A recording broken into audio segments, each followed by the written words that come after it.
Ave Satanis, you're watching Sanctuary Satanica. This is a more casual, vertical video. Hello. So I have written an article to go along with this video on my website. It is called Satanic and Reverse Baptism. It will be linked down below, and that will be more of a breakdown of what I'm talking about, as more of the steps it takes to reverse a baptism and what it means to have a satanic baptism. So from my perspective anyway, and I share, I think, one additional resource to formulate your own ritual. Oh my goodness. Can I speak today? Too bad. We're doing one take. So this is a more personal side. I wanted to make a video that was a little different than the article. I didn't want to make a video that was word for word the same thing. That seemed boring. So I want to talk about the power of satanic baptism and reversal rituals, reversal magic, blasphemy, etc. So I've spoken a little bit about blasphemy before, I think on TikTok. But I also want to talk about using blasphemy as a protection tool, as a cleansing tool. I want to talk about how you can protect yourself from energies that are incompatible with Satan's. I say incompatible because I don't really need to argue with people about which one's more powerful or which one threatens the other or whatever. They're just energies that don't work well together when you want to maintain a certain current.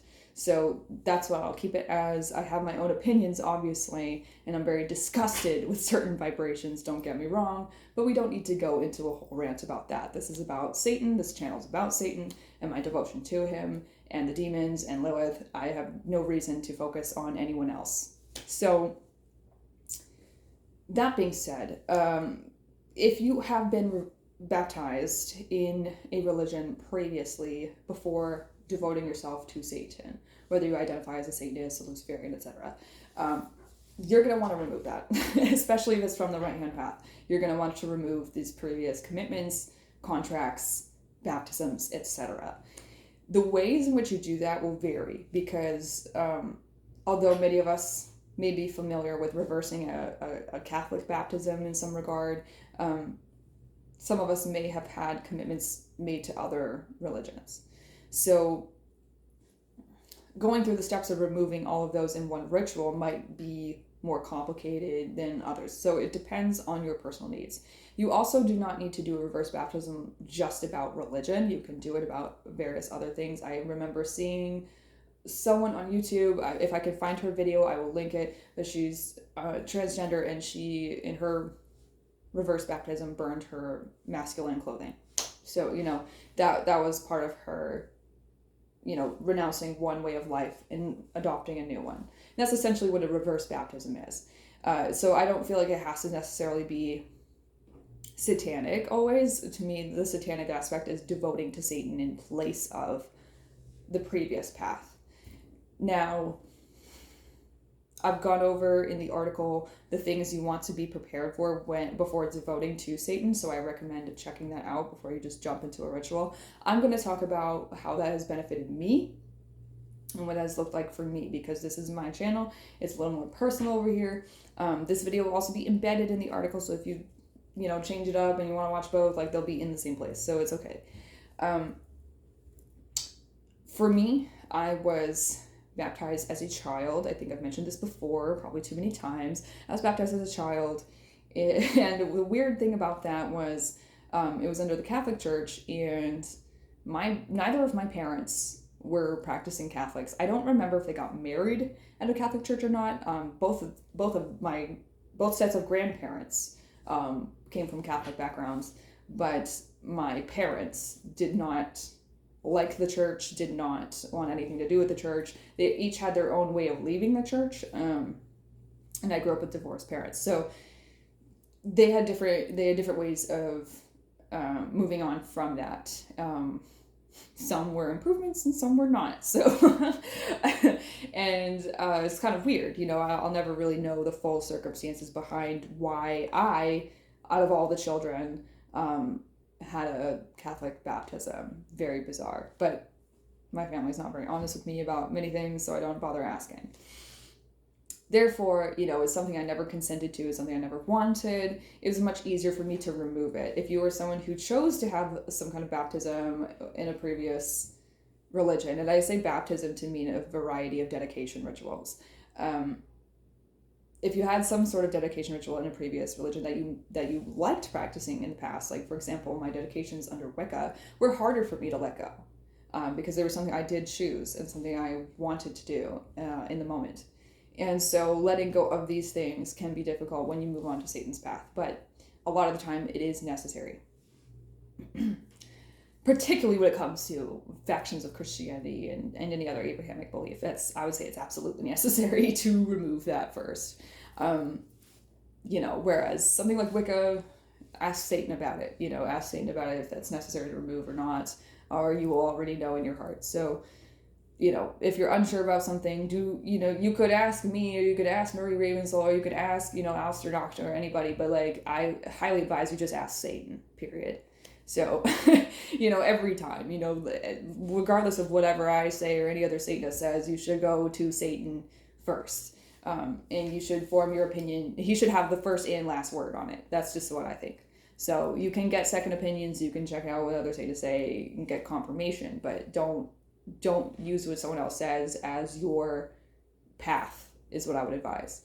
That is the whole point of removing this baptism. That is the whole point of stepping onto the path with Satan, is that you don't have human beings dictate what you're doing. You don't have human beings dictate your path, your life, your spirituality.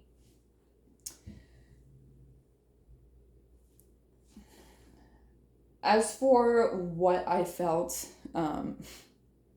after my satanic baptism, I think I did it 2 years ago. I have to check the date on my little certificate that I have, that I made myself. Yes, make sure it's special to you. Don't skimp on making it special. Whatever form your dedication ritual takes. But I made a beautiful little dedication thingy. Probably a little presumptuously, actually, now I look back at when I made it, but my formal reversing of my baptism was intense, and the following few days there was definitely evidence of things leaving my spirit, things leaving my body that needed to leave my body and my spirit, and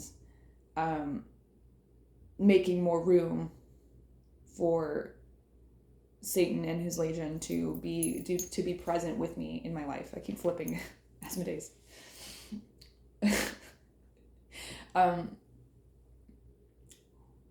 When it comes to other people, when you're removing this baptism, I would say give yourself 3 to 9 days to adjust, because there will be an adjustment. You'll feel it if you really did it. Give yourself 3 to 9 days to adjust to your new vibration, your new current. You'll notice other people react to you a little differently without you outwardly changing very much. You'll notice that animals might react to you a little differently for a bit. You'll feel a bit anxious about certain things. In that time, you want to make sure that you are protected, that you are stable, that you feel solid in yourself, because that's what's going to get you past this recovery stage and into your current that you need to be in. It could be a few hours for some people, but I'm estimating for most people 3 to 9 days. I don't know why I said 9, but it just came out. For me, it was 3 days. So that's just what I'm trusting that I said for a reason. I don't know. But some people, it could be much faster. It depends on what Satan's vision is for you and what you need to process. So I'm not going to get into too much graphic detail about how this manifested for me, because it's just personal, and I don't want to put in a lot of preconceived notions in people's heads. The whole point of this path, as I've said, is to be independent, and to have a connection with Satan that is your own.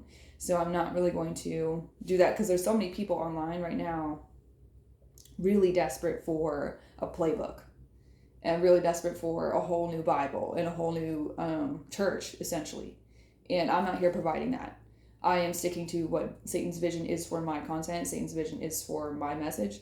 And that is to promote people's individual agency when it comes to their spirituality. And so I'm not going to spell everything out for you. I have provided a resource on my website. You're welcome to it. And I will be adding more resources and utilizing the Satanic network and community to not have all these resources fall on me, because I think it's silly for me to just repeat what other more experienced Satanists have said when I could just refer to them. So, that's what I plan to do. I want to have an integrated space on my website, and it's always changing, always growing. So that is what that component is for. Just because you have reversed your baptism, I have learned this the hard way. Just because you reverse your baptism doesn't mean that you are completely immune to all the things going on all the time. It means that you are better protected. It means that these things cannot latch onto you the same way they used to. However, there are still let's say, I'm trying not to use hyperbolic language. I'm trying to use as neutral language as I can, because I don't want to spread fear about this. I don't want to sound conspiratorial or desperate or whatever. But frankly, there are people, places, things that are not compatible with this current. And you will come across them. If you look at the world right now, it is dominated by Abrahamic beliefs. It is dominated by, even as secular as it is now, it still carries a lot of the same beliefs, patterns, frameworks, dichotomies as Christianity and Islam primarily.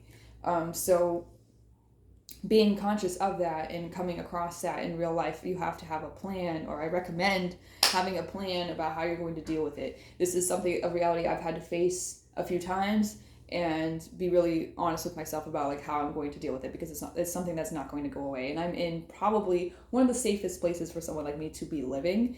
And yet it's not necessarily easy all the time here. So, one thing I like to do in my daily practice, if I feel the need to, if I have come across someone who, because of course, I'm publicly what I am. I'm publicly a devil worshiper, and I'm publicly a witch. I'm especially publicly a witch.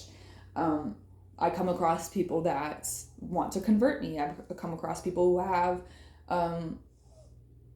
certain beliefs that they seemingly cannot, or just currently are unable to dismantle themselves from or suspend for a second to even interact with me. And I cannot battle every single one of these people. It's like if I were trying to fight a swarm of locusts, that wouldn't make any sense. So instead, creating barriers around myself internally and externally that protect me from these locusts, because that's the feeling, is the best option. And one of the ways I like to do that is reading the Lord's Prayer backwards. I also have practices in which I interact with certain items, let's say, that in blasphemous ways, and it's one of my cleansing tools. I'm not someone who really promotes blasphemy a lot, because it's something that gets fetishized, that I really just don't want to deal with that whole side of it, honestly, because that's a whole different thing to unpack. Y'all are not paying me enough for that. And then there's just things that some people outside this practice are just not going to understand and going to feel offended by, and I really don't need to deal with that either. So I just keep that part of my practice primarily private. There are some things that I do share, although I am very public with my practice a lot of the time. Just because you see a lot doesn't mean you see everything. That's what I'll just say about that. Just because you see a lot doesn't mean you see everything. And when I take big breaks from social media, it's often because I'm doing things in my practice that cannot be witnessed. So, keeping certain things to yourself is important. And I'm not against sharing, clearly, I'm not against sharing pictures of altars. I'm not against sharing pictures of spell work. I think that shit is fun. I'm not going to stop doing it. As long as I have permission to do it from my spirits, I will be doing it. There are some things that I cannot share. There's some altars that no one will ever see.